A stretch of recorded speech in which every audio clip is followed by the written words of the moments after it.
Hello, everyone.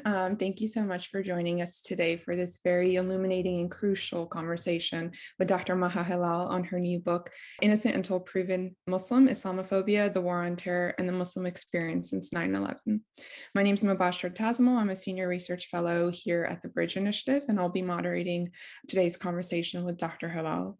I'll give a brief introduction of Dr. Hilal and her book, and then we'll go into a 50-minute discussion, and then we'll open it up to an audience Q&A for about 20 minutes.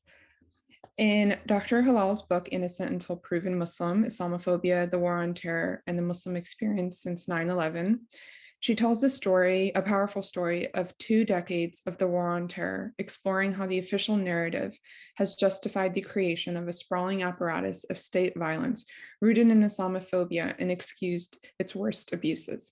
Dr. Hilal not only provides an overview of the many iterations of the War on Terror in law and policy, but also examines how Muslim Americans have internalized oppression, how some influential Muslim Americans have perpetuated collective responsibility, and how the lived experiences of Muslim Americans reflects what it means to live as part of a suspect community. Dr. Hilal is a researcher and writer on institutionalized Islamophobia. Her writings have appeared in numerous outlets, including Vox, Al Jazeera, Middle East Eye, Newsweek, Business Insider, and Truth Out. She is the co-founder of Justice for Muslims Collective, a council member of School of the Americas Watch, and an organizer with Witness Against Torture. So I read this book over the weekend, and I cannot recommend it enough for those interested on both the domestic and international impacts of the War on Terror and how Islamophobia has been foundational to its construction and institution. For those of us who have studied and followed the War on Terror and its various manifestations, we know how complex the apparatus has become. And Dr. Hilal's book very clearly delves into the various facets of the structure, from torture to legislation to internalized oppression. The book is a must-read for anyone wanting to learn or teach about the past 2 decades, about Islamophobia, the violations of Muslims' human rights, and state violence. Dr. Hilal, thank you so much for joining us today. As I mentioned in my brief summary of my reflection on the book, it delves into some really, really huge and heavy topics. You spent quite a bit talking about torture and incarceration and the state violence inflicted on Muslims, not just, abroad, but also at home. I wanted to ask, why did you write this book? Well, thank you so much, Mubashira. Thank you to the Bridge Initiative and to Georgetown for hosting this event. I had written my dissertation when I was in my PhD program from 2008 to 2014 on Muslim American responses to the War on Terror. And that was, I think, the most robust exposure I had since the 9/11 attacks to the myriad of ways that Muslims had been targeted. And despite what I learned and all the research that I did and the dissertation that I wrote, what became increasingly apparent to me, not just in the dissertation, but my advocacy and organizing and activism work, was also that it was strangely treated in terms of Muslim targeting, as though it was Muslims being targeted was sort of a coincidence or an unintended consequence of the War on Terror, as opposed to Muslims being the very intentional targets of the War on Terror. And to me, one of the foremost reasons why I wanted to write this book and why I felt like it was important to write this book was to really underscore that Islamophobia has been central to the War on Terror, and that in order to understand how the War on Terror has operated, it is necessary, critical, imperative to also understand how deeply entrenched Islamophobia has been in the War on Terror from the very beginning. This book was a labor of love, and I really wanted to bring together all the lessons and research that I had done, but it also came out of, honestly, a little bit of frustration. that I have been in so many spaces where even mentioning, in the case of Guantanamo Bay, for example, that all of those detained have been Muslim and are Muslim was treated as sort of this uncomfortable fact and as something people didn't know what to do with, right? Whereas from my vantage point, and I'm sure from yours as well, right? It's not a coincidence, right? And it's also just not enough to acknowledge that all the prisoners at Guantanamo have been Muslim. Yeah. There has to be something beyond that. What is the analysis that needs to go beyond that to understand why Guantanamo exists in the first place, why these other structures exist in the first place, and how Islamophobia has been integral to the perpetuation of state violence in the course of the last 2 decades of the war on terror. Yeah, absolutely. So when we look at the mainstream representation and understanding of the war on terror, I often feel like it's limited to, the two major wars in Afghanistan and Iraq. However, your book, details the numerous aspects of this violent campaign. Can you talk just a bit about some of the domestic and both international components of the war on terror? Yeah, absolutely. And, I think that this has been one of the ways the war on terror has become sort of so abstract and normalized is because it's been narrowly construed as just a military campaign that's happening in Iraq and Afghanistan, but also the fact that, when it comes even to militarism and warfare abroad, it doesn't even include really, for example, drone warfare in Somalia, right, or Pakistan. Mhm. Those are also kind of treated as somewhat separate, right? It's not a full-on war. We're just violating their sovereignty, which is not how the US frames it. But when my experience as a Muslim American, and I personally have not been targeted directly, but just knowing and existing in a lot of Muslim spaces, knowing, for example, of friends whose family members have been targeted by the government in the form of federal terrorism prosecutions, where, for example, there have been the use of informants to provoke individuals to agree to committing some act of violence. Whether it's surveillance, right? We know that there has been extensive surveillance of Muslims in the form of countering violent extremism. And I'm not exactly sure what the name is right now of that program, but the various iterations, right, of what the surveillance apparatus has entailed. So to me, my observation and experience with the war on terror has never led me to believe that it has only existed on the international level. And I think there are a lot of nexus points. Again, if we refer back to federal terrorism prosecutions, right? A lot of those cases, if you look at, and I'll talk about this later, but the Holy Land 5 case, for example, right, that specifically involves, right, this construction of terrorist groups abroad. So it's not as if we can even sort of separate them neatly and cleanly, right? There is an overlap, and what happens abroad it necessarily impacts what happens domestically and vice versa. So I think one of the reasons the United States government has done this is, for one, to make the magnitude of the war seem a lot less. Mhm. And for two, I think there is an aspect of this solidarity that this sort of narrowly constructed war on terror is aimed at disrupting, right? If we think the war on terror is just something that's happening over there, then we're not going to connect with people, both here and abroad, right, that are working collectively to challenge this destructive war.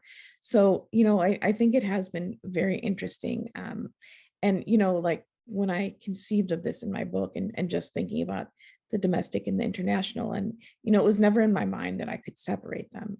And when I wrote my dissertation as well.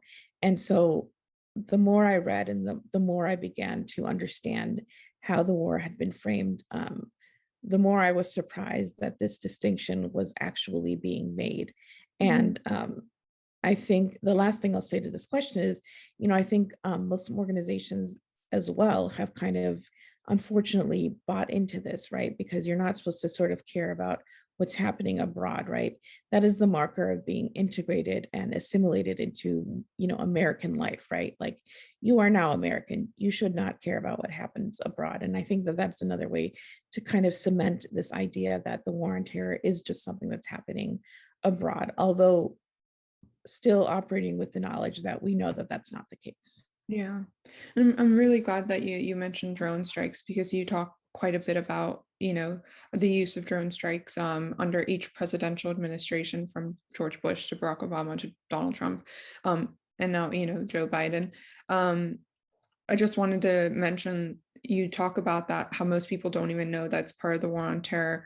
And it was only, from my perspective, it was only kind of this year that or last year, that there was a big uproar with the Biden administration doing that strike in Kabul that killed, I think, 11 civilians.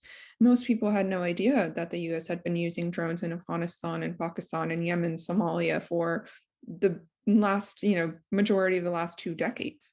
And it was very telling that it was in 2021 that there was media outrage about drone strikes. And like I said, Dr. Hall really delves into the use of drone strikes, and kind of said, I think you said that about 40% of the world has been touched by the war on terror.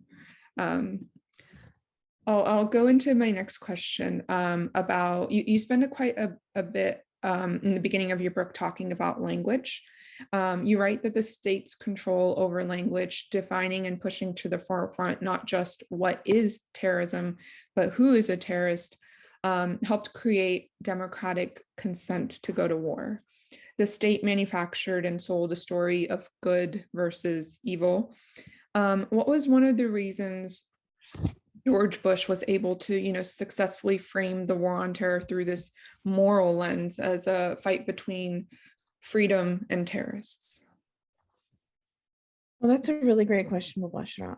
And usually when I start talking about the narrative in the war on terror, one of the first quotes I think of is from the speech that Bush gave on September 20th of 2001, where he uses the phrase war on terror for the first time, and basically says that, this war essentially is going to have no end, because we're going to wage this war until we combat the terrorist threat. So obviously that's a pretty nebulous goal.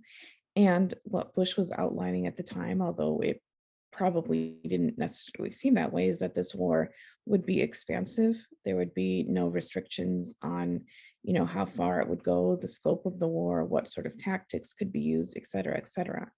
But in that speech, that it was pretty fundamental, right, in terms of laying out sort of the purview of the war. He asked, for example, he stated, for example, Americans are asking, why do they hate us? And that was 9 days after the 9/11 attacks, right? And so, a lot of this was preemptively cueing people to think in this way. Were Americans actually asking, why do they hate us? What if some Americans were asking, well, why did this happen to us? What would motivate people to attack us in such a way? But really creating this narrative that would allow people to buy into the war on terror's purported mission and reason why it needed to be fought.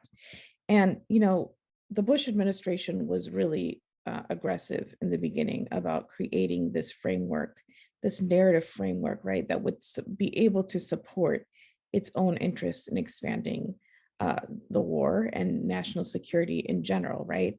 And one of the things I do talk about in the book is really about how the Bush administration capitalized on a national trauma in the immediate aftermath of the attack, right?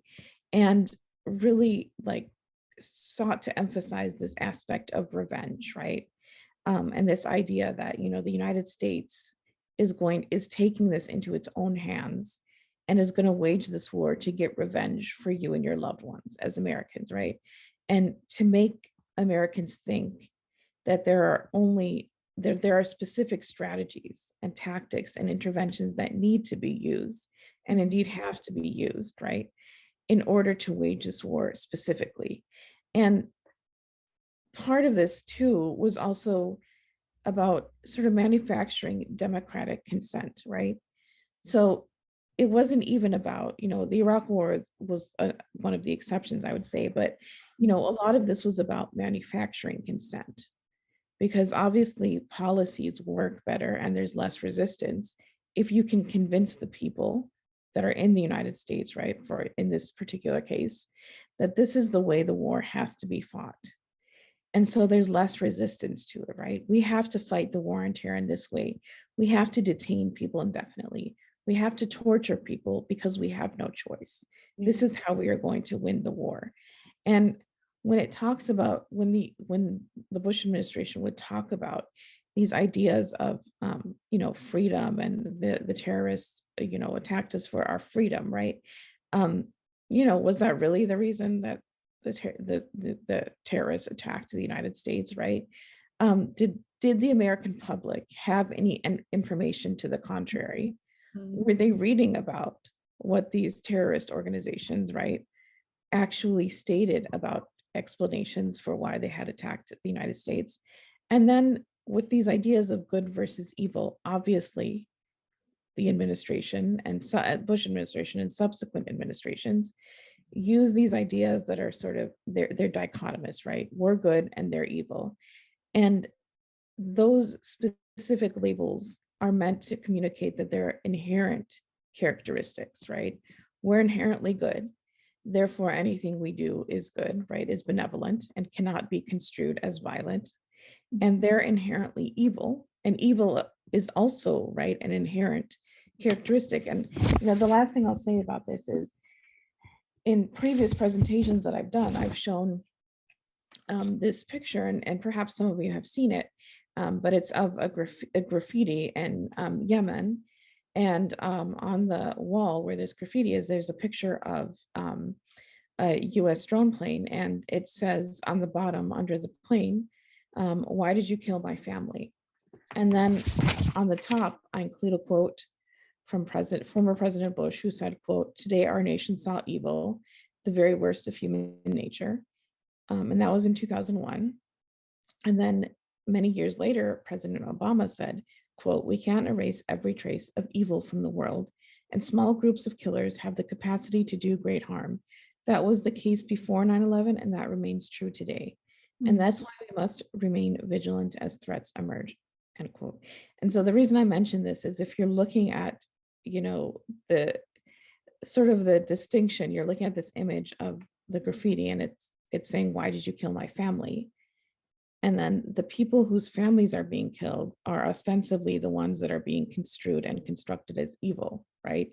And so the point is, whoever gets to define the war's terms and who's evil and who's benevolent is the one that gets to enact violence with no accountability whatsoever. And that has been the case throughout the war on terror.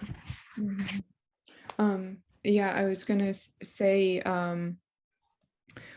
a lot of the rhetoric that you look into, especially Bush's speech, but the speeches from and the quotes from other officials as the war on terror progressed, was also rooted in a lot of theological kind of framing. So it took on religious overtones, very much so. And along with that, you also talk about how the myth of American exceptionalism was involved. So can you talk about what that myth is and how it's been threaded through the official war on terror discourse? Yeah, absolutely. So, this idea of American exceptionalism dates back really to the earliest days of the Republic. And of course, it's the idea that the United States is a unique country, and the United States is uniquely moral. And therefore, because of that, we have a duty to serve as a beacon to other countries of what democracy and freedom should look like, right? And I think it's not just that the United States can enact violence and can essentially do whatever it wants because it has this unique position, but also the aspect of duty, right? And that's specifically one of the ways, right, that we know that the Bush administration sort of bullied other countries into participating in this war on terror, right? That it is our duty and you have to join in this duty. But also, it goes without saying that this rhetoric is not entirely new, right? When we talk about American exceptionalism, we also think about, in the context of the war on terror, all the things that informed this, right? Samuel Huntington's Clash of Civilizations. Perhaps many of you that are tuning in today, are familiar with this concept, but it's really just that, again, Western countries and the United States in particular are just inherently morally superior, right? They are the ideal version of what other countries should aspire to be like, right?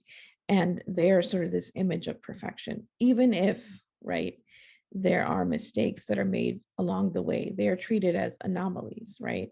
Because ultimately, the United States believes, vis-a-vis American exceptionalism, that they can legitimately claim that they adhere to certain values just because they claim to hold them, right? And so that kind of carries us through this idea of American exceptionalism. And you can look at this in many different situations in the context of the war on terror, right? For example, the name of different military operations, such as Operation Enduring Freedom. What does that communicate, right? That the United States is so free, and we're so uniquely free, and we're just this special country that we should be the ones going around the world and helping other countries develop this sense of freedom, the kind of freedom that only we have, and the kind of freedom that is sort of the United States is the emblem, right, of all of these, whether it's freedom, democracy, etc. And importantly, as part of American exceptionalism, is that no matter what happens to the contrary, the United States maintains its position as exceptional. And that is also something I tried to impart right in the narrative, that it doesn't matter what challenges are brought, what crimes are committed, what violence the United States inflicts. There is always an exit strategy to say that it doesn't matter that we did this, because fundamentally we're exceptional, we're moral, we're unique. And so this is just an aberration. We are still the same country that is exceptional. That delves into one of my later questions. I'm going to jump into that really quickly because I think it's a great segue into that.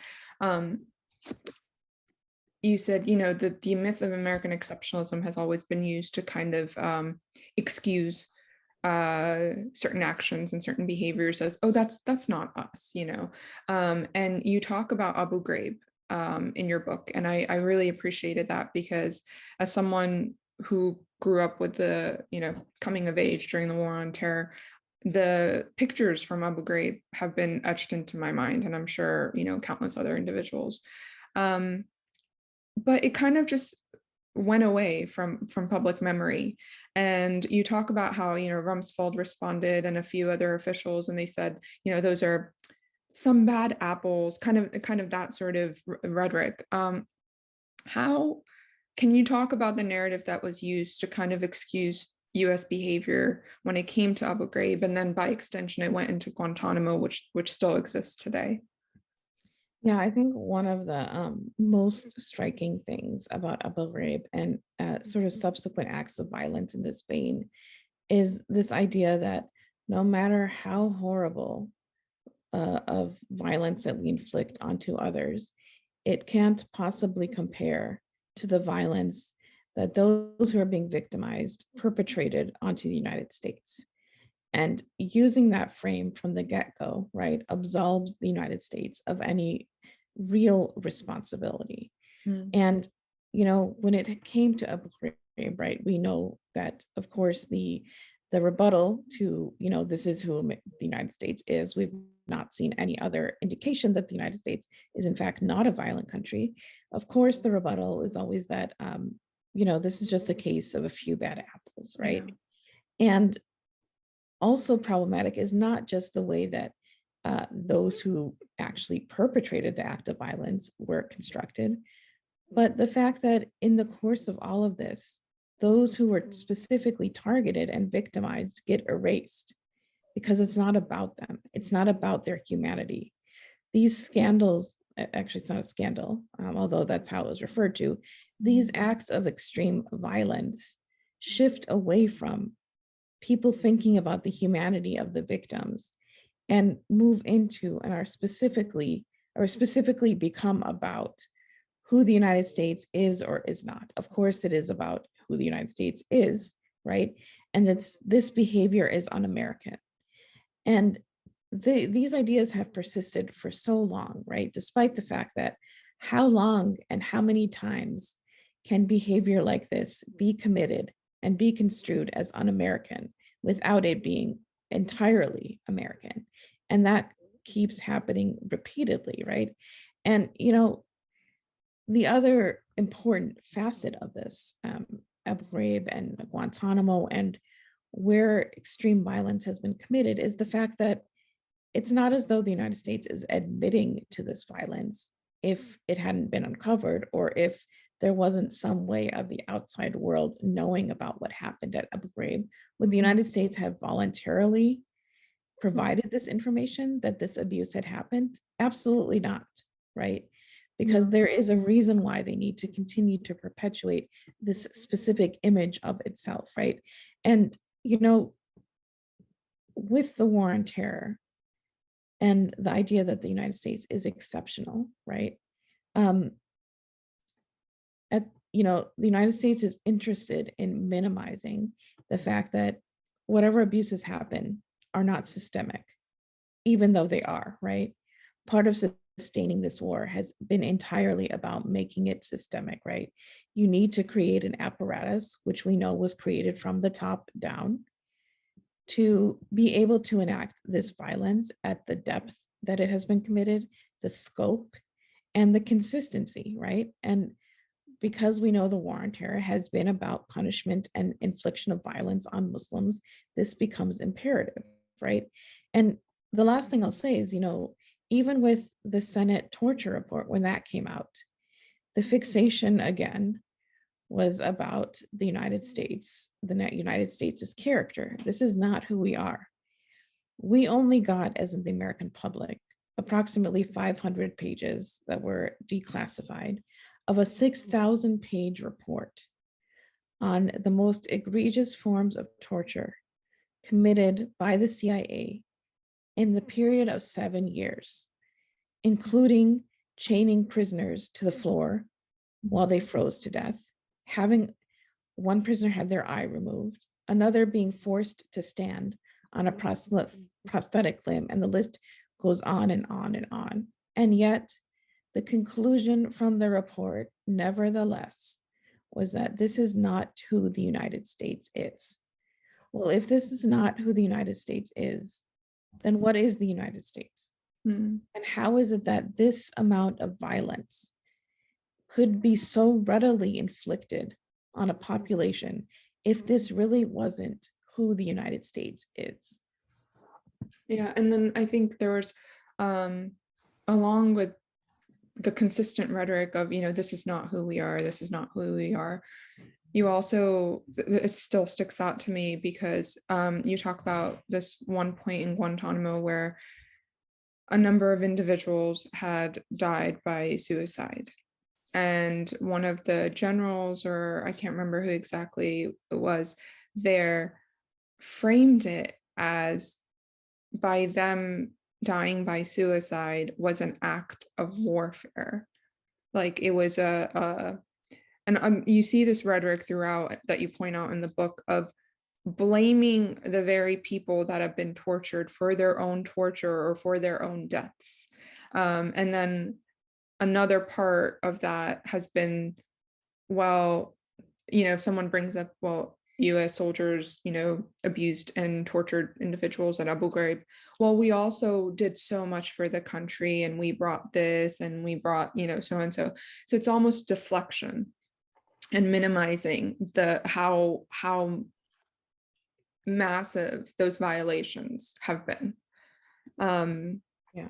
So I'm going to swing back to what I was talking about before about language. Can you talk about how US authorities define terrorism and how the language around this is connected to Islamophobia?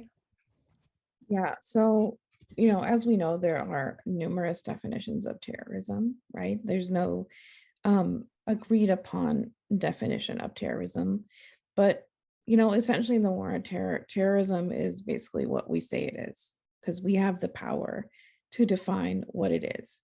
And what it often is whatever is the opposite of what the United States is doing, right? Not in terms of the tactics, but who's enacting the violence.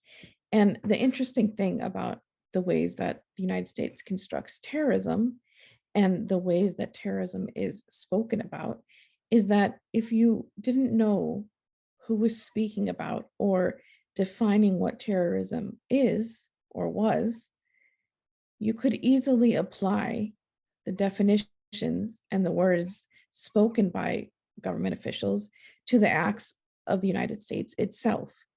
So the point here is that it's what the United States uses to define terrorism, right, is not an objective thing. And it does not necessarily exclude itself. It's just about who it is that's doing the defining, right? And I think that that's really important. There's a quote from Bush, I think in 2006, where basically he said something along the lines of, how dare you compare us to the terrorists? They kill women and children, and I just cannot accept that. And if you didn't know it was Bush, you could easily say it was the United States. The United States kills plenty of women and children. But if we're looking at who's doing that, if the quote terrorists are killing women and children, right, that's an act of terrorism. But if the United States, of course, is inflicting the violence that leads to the murder of women and children, it's not terrorism. And I think one of the ways that these ideas are cemented is by the use of the word also counterterrorism, right? Because whatever we decide is a tactic or intervention that is constructed as counterterrorism necessarily implies and necessarily defines terrorism, right? And our acts, therefore, are just counter to that. We're just reacting to these acts of terrorism. And, the idea that terrorism is simply what non-state actors, when they inflict violence, that's essentially what we can construct as terrorism, is extremely problematic, right? And, when we think about just like the scale of violence in the world, right? And when we think about non-state actor violence versus state violence, right? There's a huge discrepancy. And there's a huge amount of violence that we know is committed disproportionately by state actors. And, this is not to absolve anyone of responsibility for violence, but to deconstruct the amount of power that this gives the state to enact unfettered violence on communities under the guise that it is fighting terrorism. And if you're in a country where there is, protracted conflict in Iraq, for example, because of the violence the United States brought, and there's this continuous construction of who's the terrorist and who's not, then this cycle continues to perpetuate, right? And the United States has to stay there, stay in the country, has to continue waging its violence because terrorism just won't stop. And so it gets into this cyclical pattern where the United States specifically creates a narrative structure that disallows for its extraction from the violence because it has to perpetuate the violence in order to maintain its moral superiority. And I think, one of the last thing I'll say here too is, one of the reasons why these constructions have been so problematic is because they're not coming out of thin air when it comes to Muslims, right? The constructions of terrorism are also built upon ideas about Muslims specifically, right? That they're inherently violent, right? They're opposed to normative democratic values, right? Muslims just don't know how to resolve problems without violence. And so, it's easier then to construct Muslims as terrorists because of their tendency to be violent, right? And because it's just easier to say that we can only use this kind of violence against these people because the only thing they can resort to when they have grievances is terrorism. And, this is something specifically, of course, that the narrative structure and apparatus has been designed to perpetuate when it comes to specifically constructing terrorism as Muslim acts of violence. Yeah, and you go into this talking about how the framing and construction of Muslims as uniquely violent or predisposed to violence, it didn't come out just after 9/11. It's rooted very deep in the American socio-political system. It goes back to, roots of racism and xenophobia and the construction of the other. And so what the war on terror, as you point out in the book, builds on that to a new level. Still talking about how the US has conducted the war on terror, what are some of the major differences in how Bush, Obama, and Trump have conducted the war on terror? That's a really good question, because I think a lot of the reasons why so many people were galvanized under Trump was because of the fact that they perceived his policies and laws vis-a-vis the war on terror as sort of drastically departing and increasing in magnitude and violence from his predecessors. But in fact, the way we need to see it is that Trump could not have inflicted the degree of violence that he did had it not been for the infrastructure that was already built by the previous administrations to enact that violence. So I think, the way I approach it in my book is specifically, two ways. One is to actually look at the extent of the violence under each administration, but two, to also look at the underlying rhetoric. And not that it's always underlying, but one of the sources I looked at, and I can put the book link perhaps in the chat later on, but the book, and I'm forgetting the title exactly right now, but it looks at the rhetoric of Bush, Obama, and Trump in comparison. And one of the striking things about the comparison between Bush and Obama, for example, is the idea that Obama literally talked about terrorism significantly less.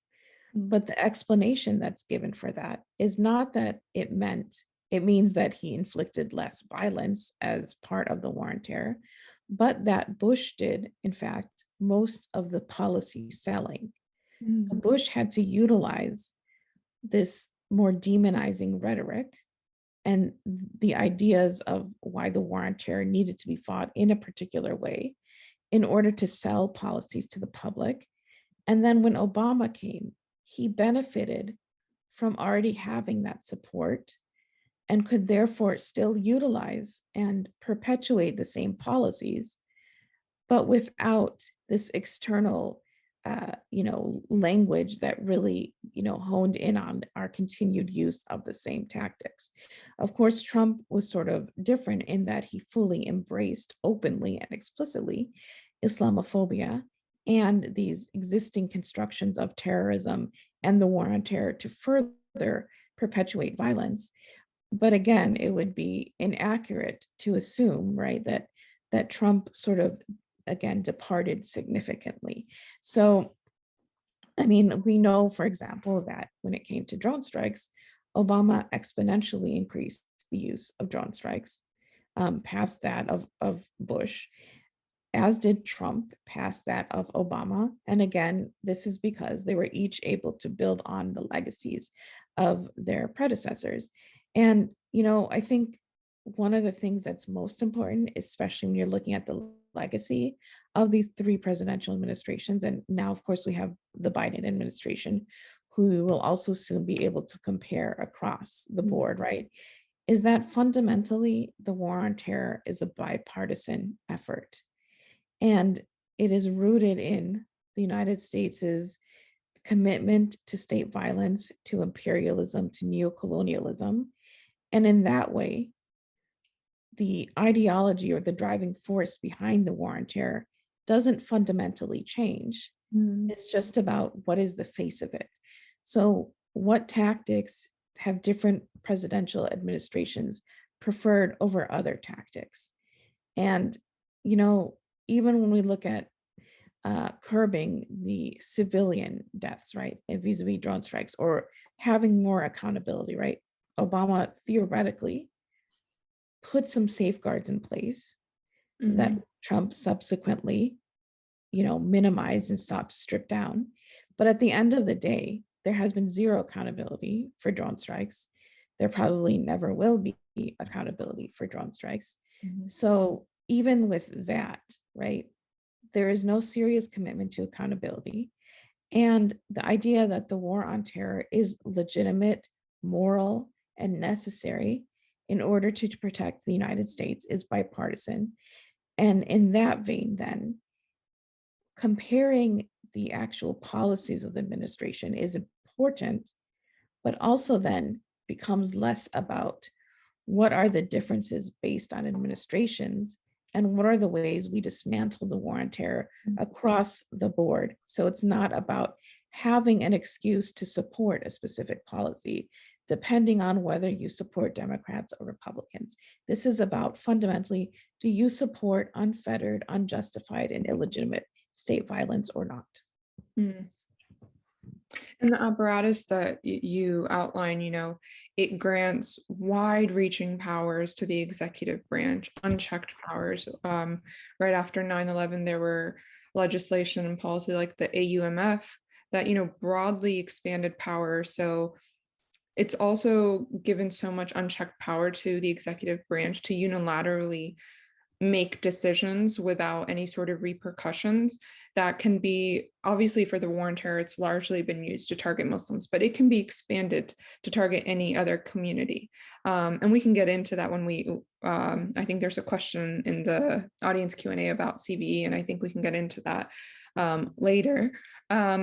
You outline 5 broad areas of policy and law that capture the full extent of the war on terror. Can you talk about these areas and provide a few examples of each? Yeah, absolutely. So in my book, I talk about this taxonomy of the war on terror. And to me, the importance of identifying this taxonomy was really to understand the breadth and scope of the war on terror. So when we're talking about the war on terror, and we know that it has not just been about militarism and warfare abroad, what is it actually about? When we say we want to dismantle the war on terror, what exactly do we have to dismantle in the war on terror?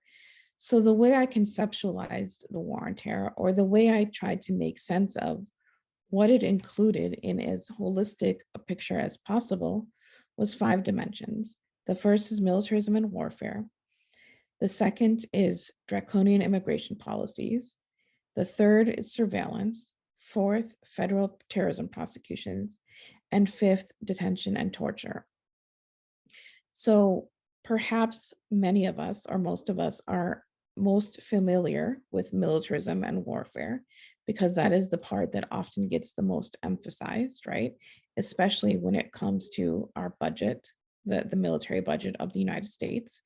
And of course, we know that this doesn't just include Iraq and Afghanistan, right? Yeah. It includes drone warfare. It includes AFRICOM, right? The institutionalization of bases in the continent of Africa. Of course, framed as maintaining our security and safety from the threats that Africa poses, as opposed to establishing a strong foothold for further colonialism and imperialism. It includes, for example, Obama's what was then called, right? They referred to it colloquially as the kill list or the disposition matrix, right? Which is targeted killing. When it comes to detention and torture, we know that it's not just about Guantanamo Bay, right? Being indefinitely detained and tortured at that prison. It has also been about CIA black sites, right? Which was a sort of a change, right, in the war on terror, which was that the CIA could itself detain quote suspects, right, in the war on terror. And the use of egregious tactics of torture includes Abu Ghraib, includes Bagram prison in Afghanistan, right? It includes all the numerous countries in the world that have allowed the United States to send people to their countries to torture them. Then when it comes to immigration, of course, immigration is not just about the actual policies that were implemented, but this specific construction of immigration and criminal justice, right? That there is something criminal about immigration.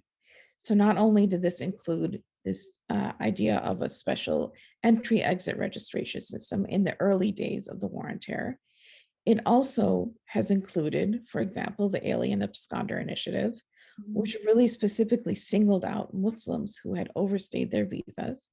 Of course, perhaps the most familiar policy that we know of now, right, is the Muslim ban, just because of how vocal Trump was about it. But needless to say, right, the idea of the immigration policies in the post 9/11 atmosphere was to really cement and entrench criminality into the ways we understand immigration. Then, of course, there are federal terrorism prosecutions. Um, this has proliferated after 9/11. And, one of the ways that Muslims have been disproportionately targeted is through the use of informants. And when it comes to the use of informants, the idea is that informants are simply there to provoke an individual to admit to or become more active in engaging with or agreeing to commit an act of violence that they would have probably committed anyway. So that is sort of the US government's stance, right? And it's based on the idea that Muslims, again, are inherently violent and criminal. And that's why when these cases have gone to court, um, if when there's sort of this entrapment defense that's being used, the government is always successfully able to argue that it's not the informant Mm. that provoked this individual, it's that the individual was already predisposed to committing an act of violence.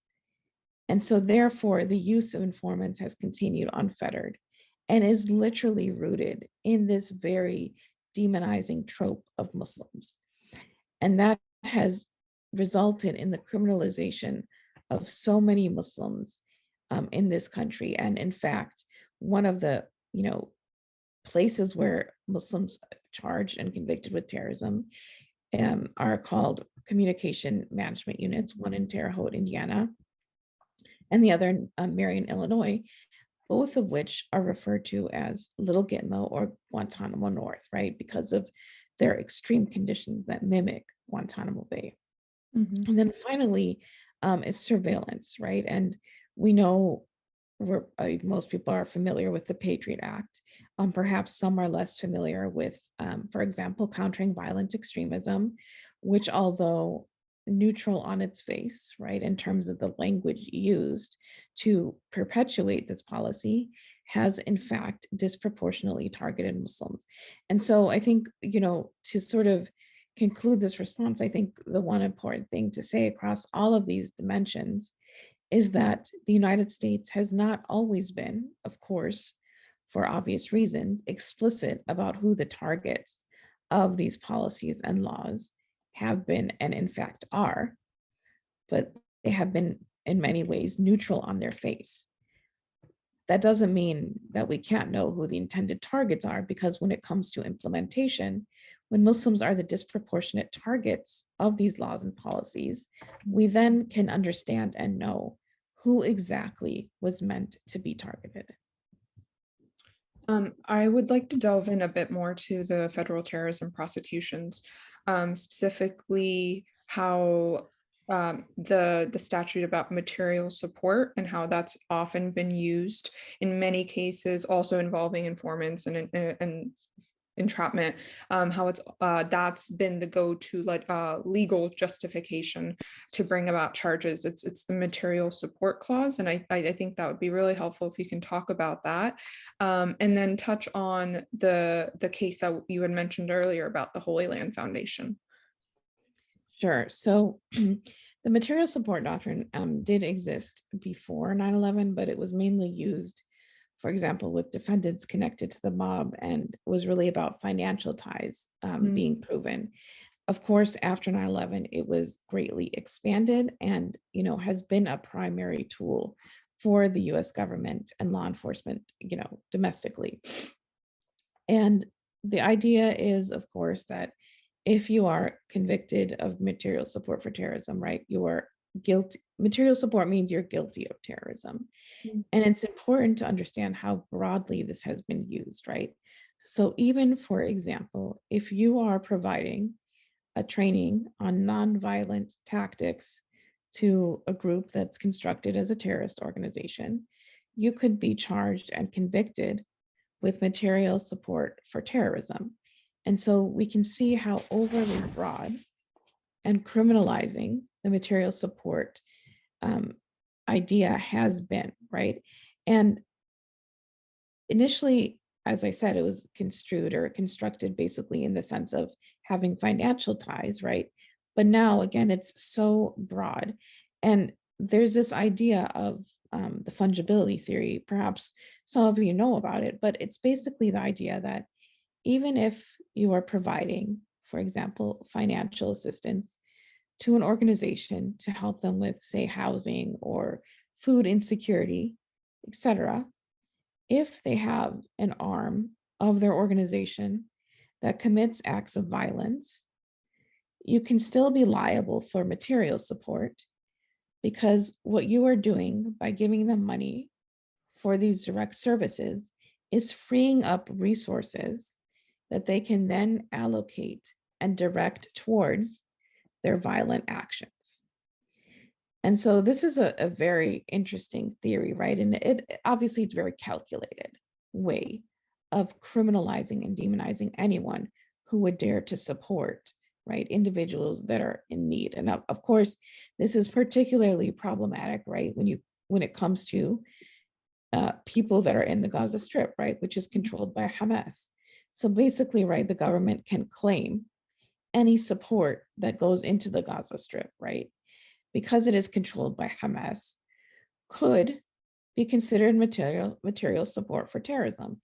And with the Holy Land 5 case, where the individuals involved received, I believe, between 13 to 65 years of imprisonment, right, based on providing financial support to Palestinians. This is an extreme problem because one of the ways they were able to give the money was through the use of what was called zakat committees, which are sort of informal mechanisms of distributing money where there isn't a strong or existent infrastructure that through which money and funds can be sent.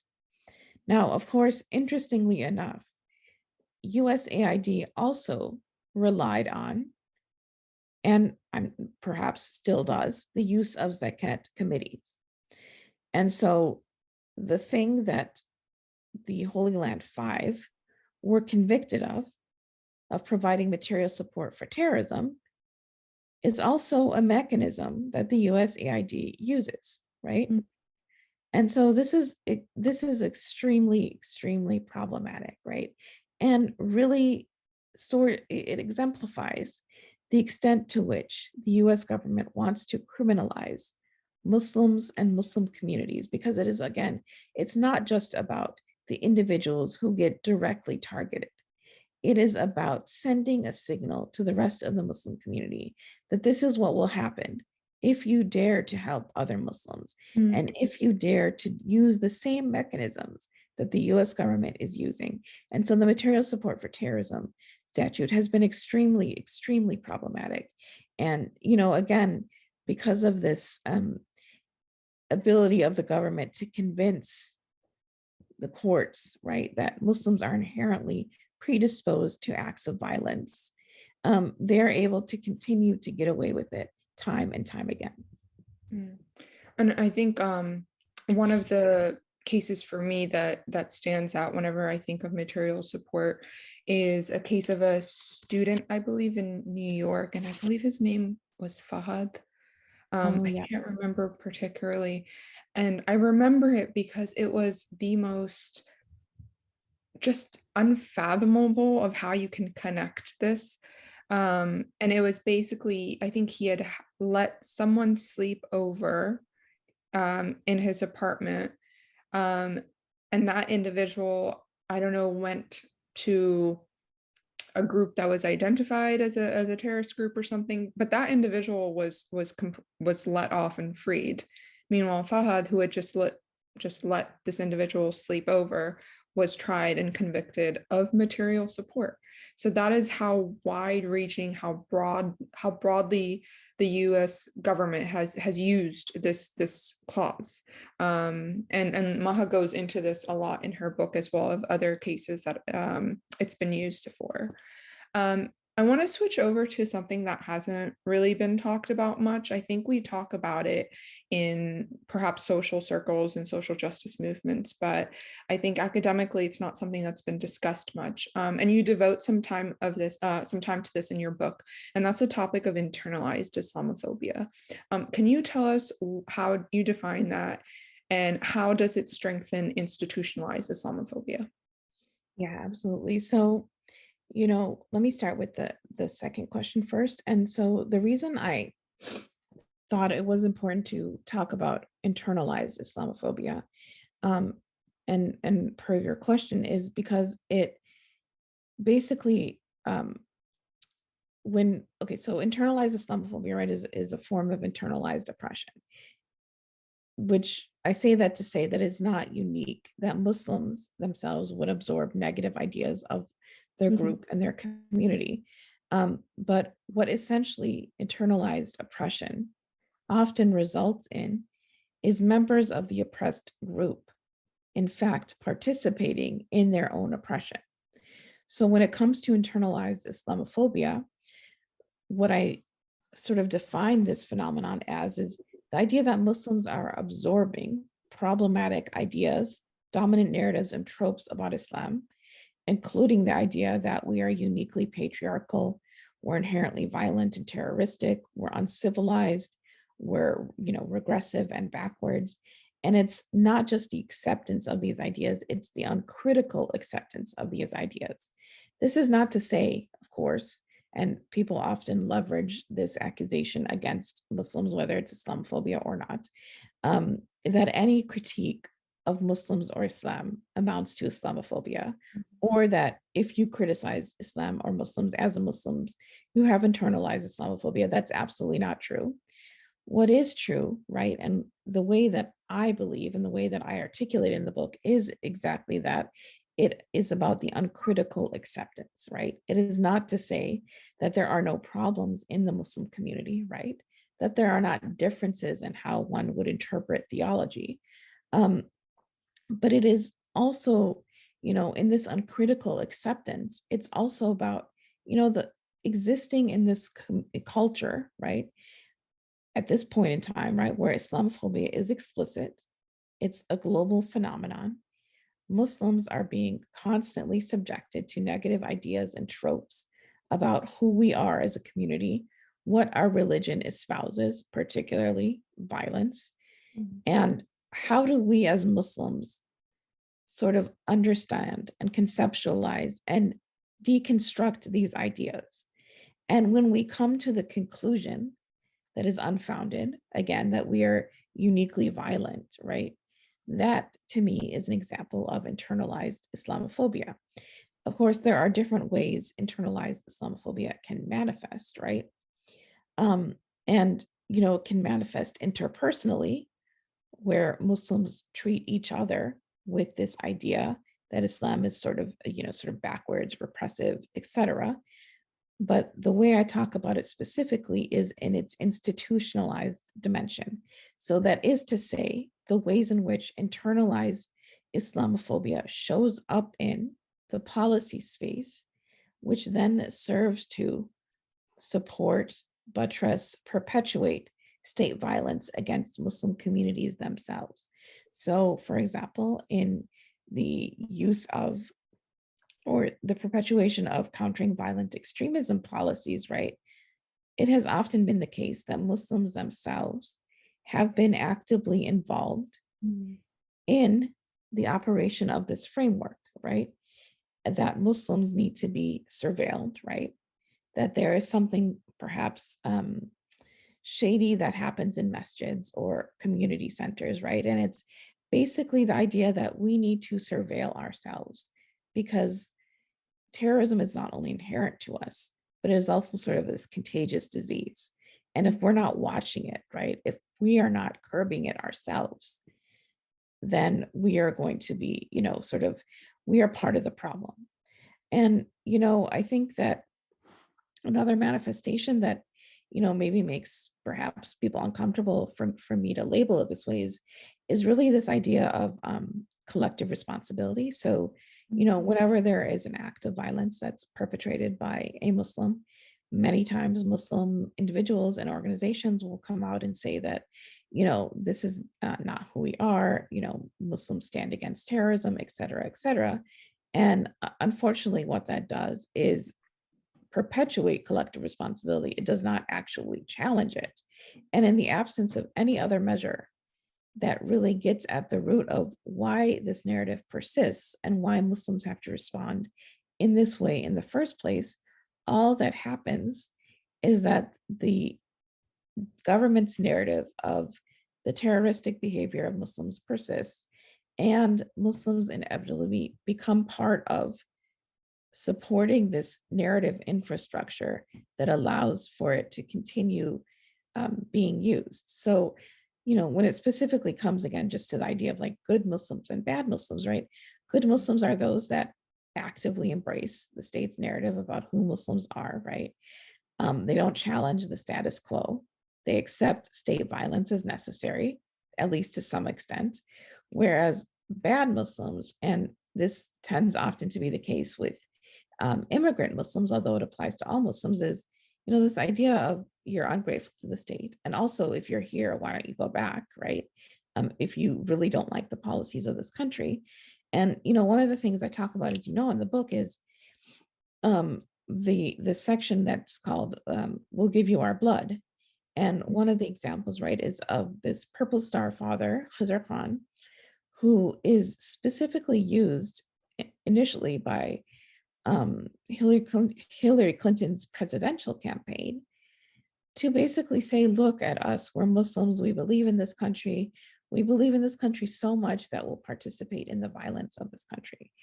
And, interestingly, Muslims, I think, mistaken the idea that Khizr Khan would be on the stage to believe that that was an indication that we were being accepted. But in reality, what it actually indicated is that, sure, we can be accepted in the case or in the context of us actually legitimizing and supporting state violence against Muslims. Khizr Khan was not there to challenge the Iraq war that led to his son's death. He was there, in fact, to support the war and to say that state violence in the course of the war on terror is legitimate. And I am now fully American because as a Muslim, I've accepted the premises upon which the war on terror has been based. That is a lot to take in, and I cannot recommend people getting your book because you delve into that situation quite a bit, talking about we spill our blood. That was a very powerful section, I think, in understanding internalized Islamophobia. I'm gonna switch over to Q&A. So we have Maria Norris. She says, thanks for this, Dr. Hilal. I research counterterrorism and the prevent strategy in the UK. So I would love to hear your thoughts on the overlap between the US and UK war on terror. Well, thank you for the question, Maria. And I think, when I conceptualize the war on terror, I think that there's, two ways this war on terror has proliferated. One is the idea that the Bush administration, or not the idea, the threat, right, initially, that you're either with us or against us, meaning that other countries such as the UK, which of course, not that the UK was, took a long time to convince, but that other countries had to enlist in the US-led war on terror in order to prove their commitment to combating terrorism. And so being active participants in all of the violence that the United States has waged across the world, but also that the United States sort of created this blueprint for how a war on terror could be fought, right? What are the elements that make up this war on terror, right? Whether it's the construction of Muslims as the threat, right? Whether it's the construction of terrorism itself and what counts as terrorism.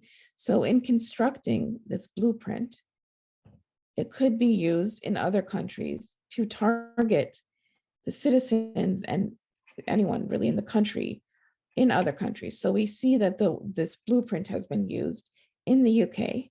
And not that the UK didn't already have regressive, counterterrorism policies, again, with the disclaimer that of what counterterrorism suggests, but just the idea that there was a language and policy infrastructure that other countries could easily draw from because of what the United States started to use by other countries in their own country. So it's not just the UK, right? We've seen this in Australia. We've seen this in the Philippines. And, interestingly, I know you're asking about the UK, but I was on a panel with Australian academics about 3 months ago. And if you didn't know that they were Australian, you would have thought they were talking about the United States, because what they were describing was essentially the same sorts of policies and victimization of Muslim communities as we have in the United States. So again, I think it's about the sort of the twofold, right? Which is that the US led war on terror, and then the US blueprint for the war on terror that has been instrumentalized and used by other countries to implement on the constituents, citizens, nationals in their own country to fight their own war on terrors. Yeah, and I think when you talk about blueprint, it's the blueprint, the playbook, whatever you want to call it, has been used. And today, a lot of what I look at is what's happening in China and India. And we see this now in China. The playbook of the war on terror discourse has been used to justify essentially a genocide of the Uyghur Muslim community.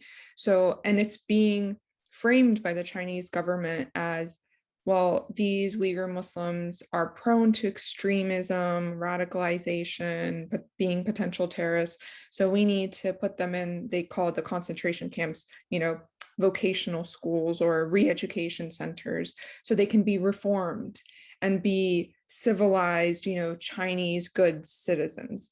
You can see how this language is exactly so much of what you outline in this book about how the war on terror was framed.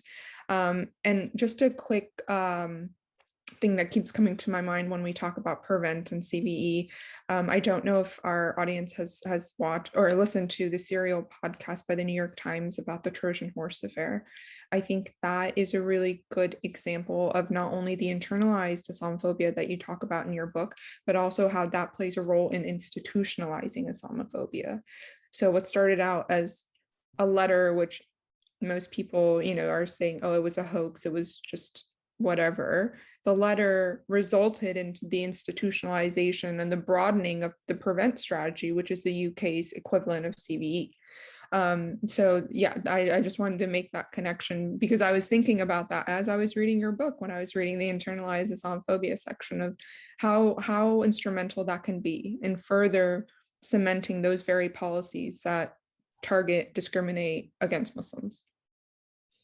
Another question we have is about surveillance targeting Muslim community centers, mosques, and Muslim advocacy groups has been rampant since 9/11, with more Western countries across the globe adopting increasingly sophisticated surveillance technologies. What can practicing Muslims do to feel safe in this environment? And I'm not sure if there is an answer, but Maha, I'm going to give you that one. That's a really great question. I think there are smaller things that we can do. We can use encrypted email, we can use encrypted, texting services, etc. I think perhaps the bigger picture is thinking of ways to sort of denormalize surveillance.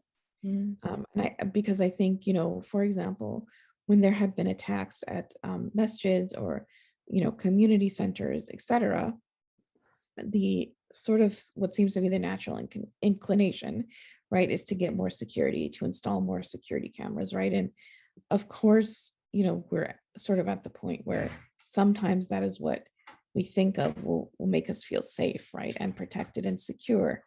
But then it's about imagining, right, what would it look like to feel safe in the absence of surveillance? And how do we sort of create and imagine that world?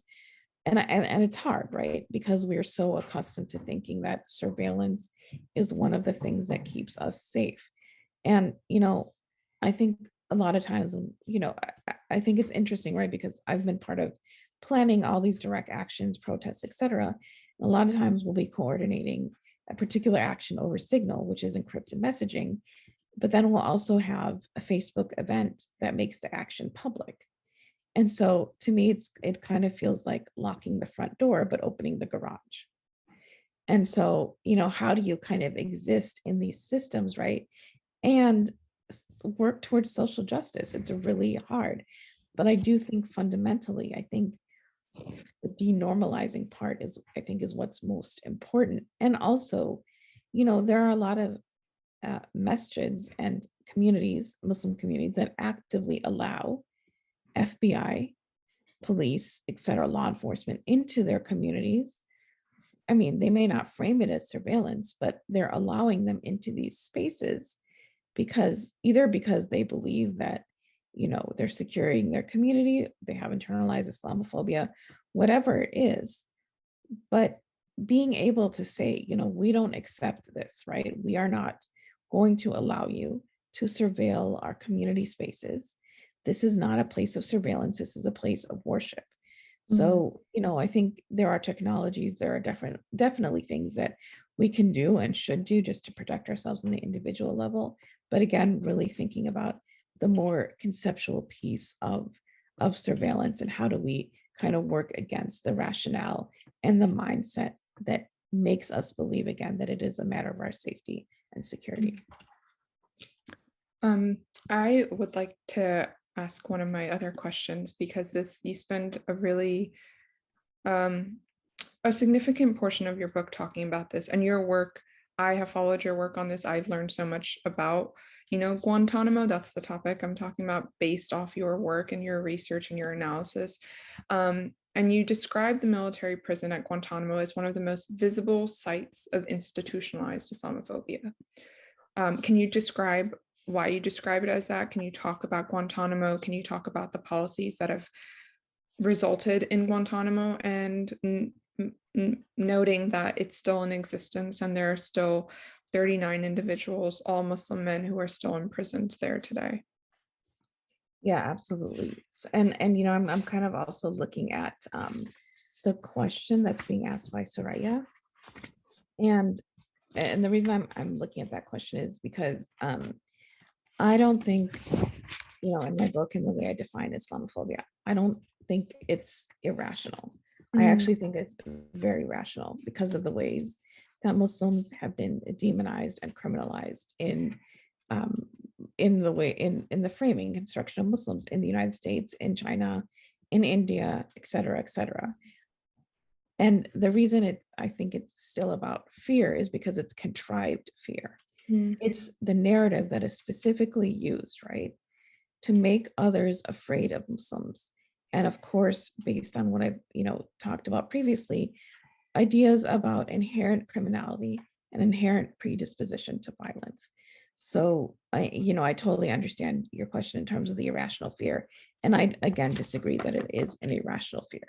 And I also think that using that kind of terminology relies on the idea of interpersonal interventions towards like bias, right? Sort of privileging those interventions, which aren't appropriate when it comes to institutionalized Islamophobia. And so when I talk about institutionalized Islamophobia, it's specifically about the idea of these negative constructions and tropes of Muslims as being violent, barbaric, uncivilized, opposed to normative democratic values, being built into the structures and policies of the state, right?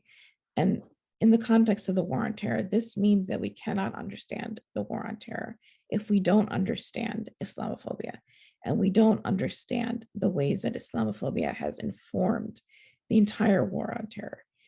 And what this form of Islamophobia is meant to do is to position Muslims as outside of these moral boundaries. So moral boundaries, and there's this theory of moral exclusion that's was developed by this theorist named Susan Apatow, is basically that we have these sort of moral communities. And whoever is included in our moral communities, whenever we think about fairness and justice, it applies to those within our moral communities. For others that we deem as outside of our moral communities, we don't have the same ideas about what justice and fairness looks like. And that is so easy to see, right? When we think of places like Guantanamo, Yeah. because when you ask people, there have been polls, for example, there was one poll after the Senate Intelligence report on torture came out that specifically asked people, was this torture justified? Not was it ethical, not was it legal, not was it moral, but was it justified?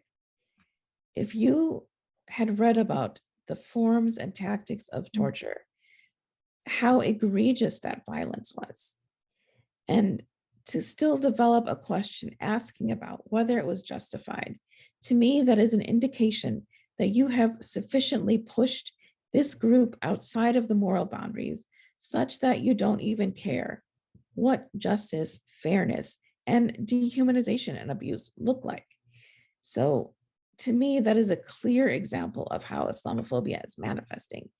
And, I think it's also important to say, and when we think about institutionalized Islamophobia, right, the reason I sort of continue to use this term is not just because it's sort of one that people generally understand as focused on anti-religious animus, but because I think it really captures, I think, the initial focus, which is about what Islam and who Muslims are about, the religion itself. Mm-hmm. But that doesn't explain, right, how different Muslims experience Islamophobia differently, right?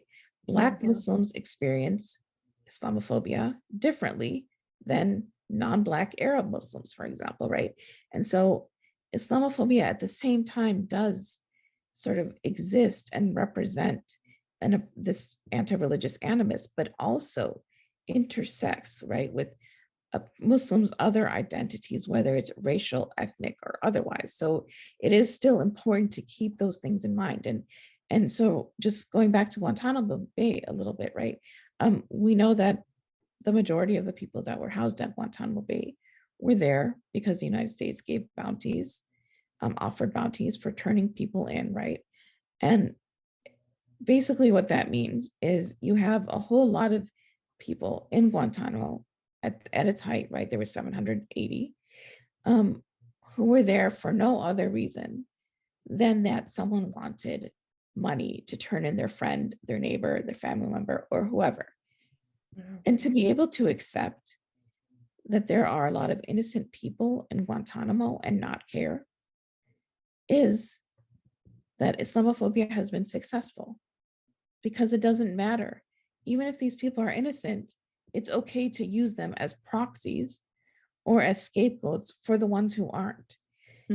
And the reason torture, right, has been, it's been condemned theoretically, right, in the narrative and in some cases policy, but at the same time, there hasn't been an uproar in the ways in which you might see it had they, for example, created a prison to house an exclusive population of white Christian men.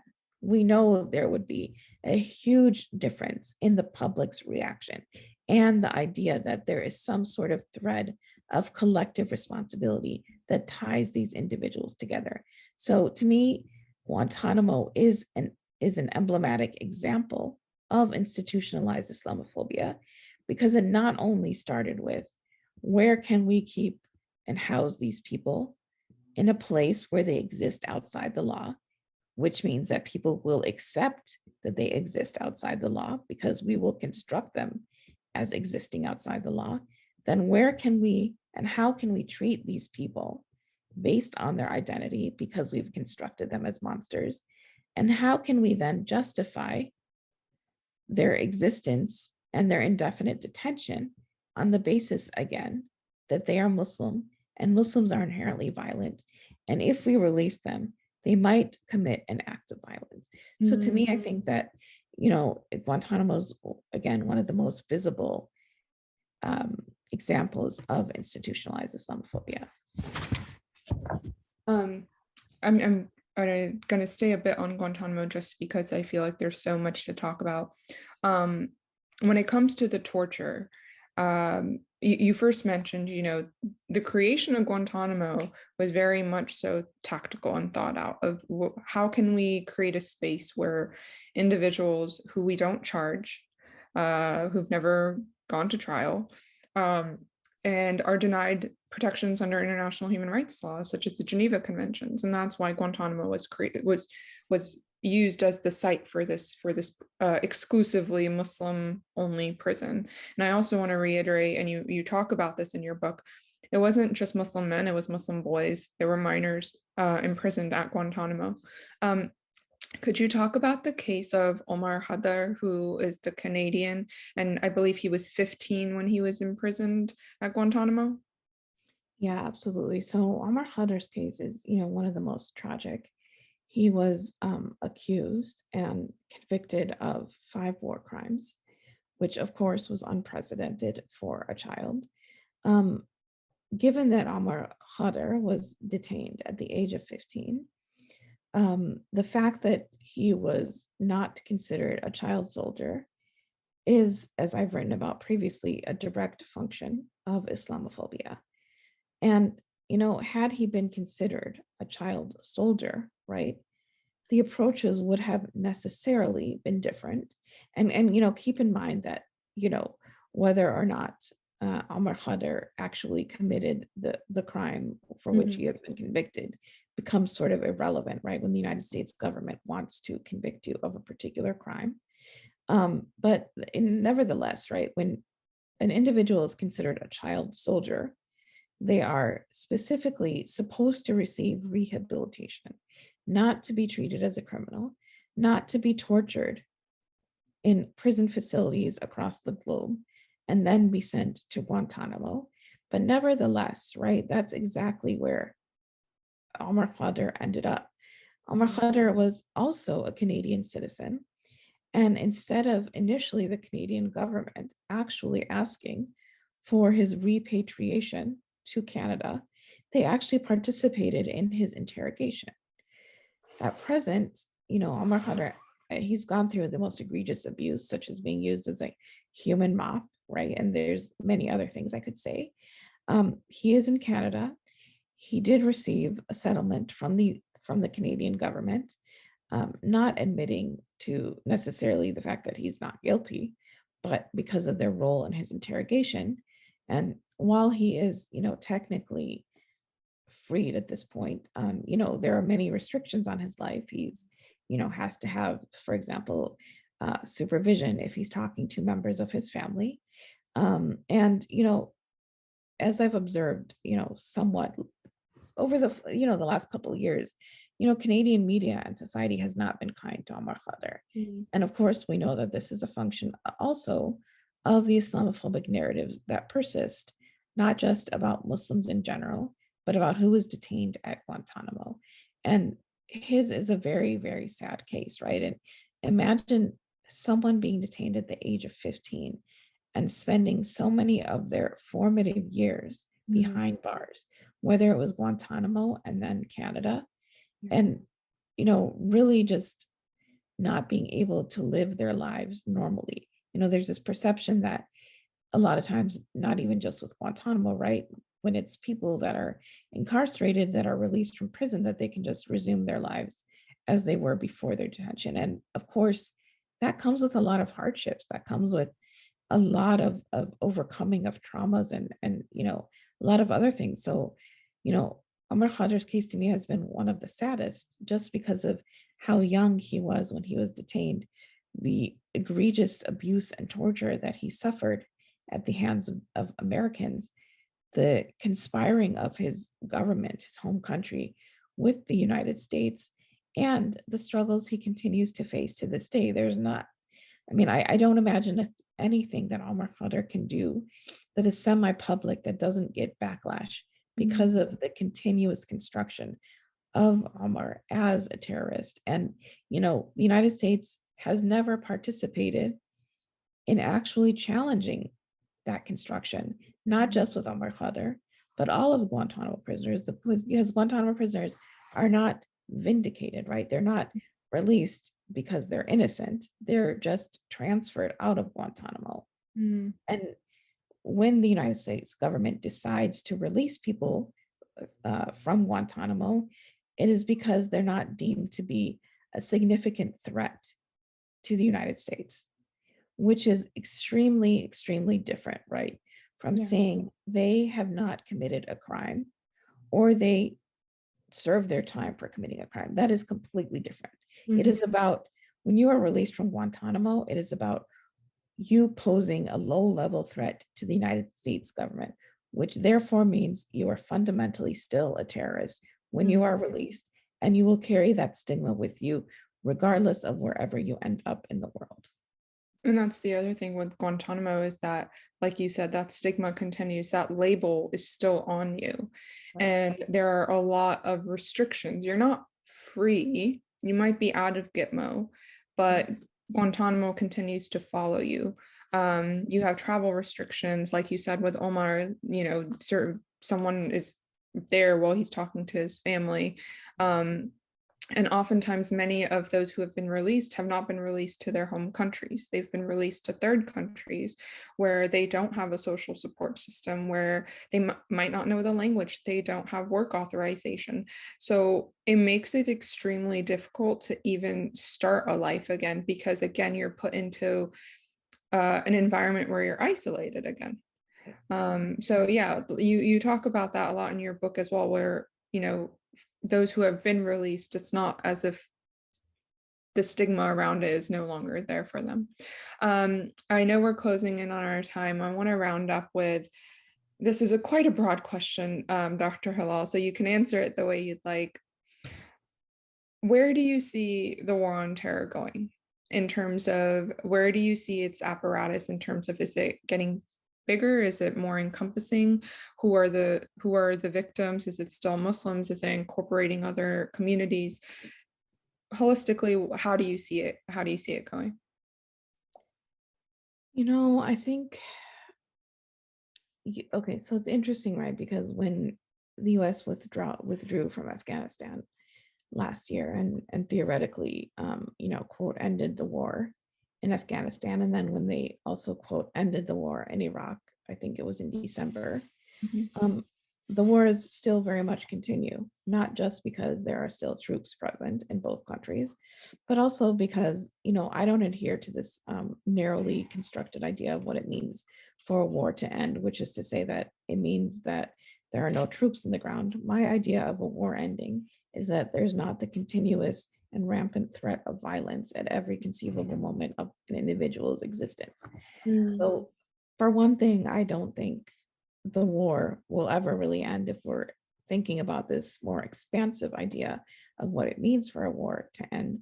But then the other part of it is that, many other aspects of the war have been so normalized that it's not as if you feel like they're being sort of enacted over and over and over again. But, when it comes to an easy example, TSA protocols, right? Now it's just normal to go through a body scanner and take off your shoes and whatnot. And so that doesn't necessarily contribute to our understanding of whether or not the war on terror is going to end, right? It's just something that we've now just acclimated to and is part of the war.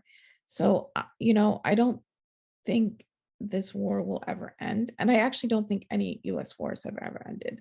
I think, as I write in the book, US wars don't end. They just morph into new wars that preserve the brutality of wars past. And so it's about learning, okay, when it comes to the US, learning lessons, the lessons the United States learns and takes into account are the ones that makes the violence more palatable and more readily acceptable and more universally applied. And so in that sense, this war will never end. And, I know that doesn't sound very hopeful, but, I think that also when it comes to the ways that the war is waged against other communities, right? It's not just about Muslims, right? The apparatus has been developed extensively enough so that others can also be targeted, right? We saw the idea of Black identity extremism emerge from surveillance. And of course, there's an overlap when it comes to Black Muslims, but it also meant to target Black non-Muslims as well, based on, of course, their identity as Black. Yeah. So we see this apparatus being used. And so I think the only positive thing is that it affords us more opportunity for solidarity, because we know that this apparatus is intended to impact all marginalized communities. And so the more we understand the interconnectedness of the struggles that we face and the ways in which the United States government is intent on targeting all marginalized communities, the more we can rise up, resist, and challenge what this war has become and what the United States has always been about, which is state violence. Thank you so much, Dr. Hilal. Thank you everyone for joining us today. Cannot recommend enough checking out, Dr. Hilal's book. We do have the link in the chat function to purchase a copy. Thank you again. Thank you, Dr. Hilal, for joining us. Be sure to follow Dr. Hilal on social media. We have her handles. Be sure to follow Bridge and ACMCU on all social media platforms as well. Thank you so much, Mubashara, for this event, and thank you to Georgetown Bridge Initiative and ACMCU. Bye, everyone. Have a good evening.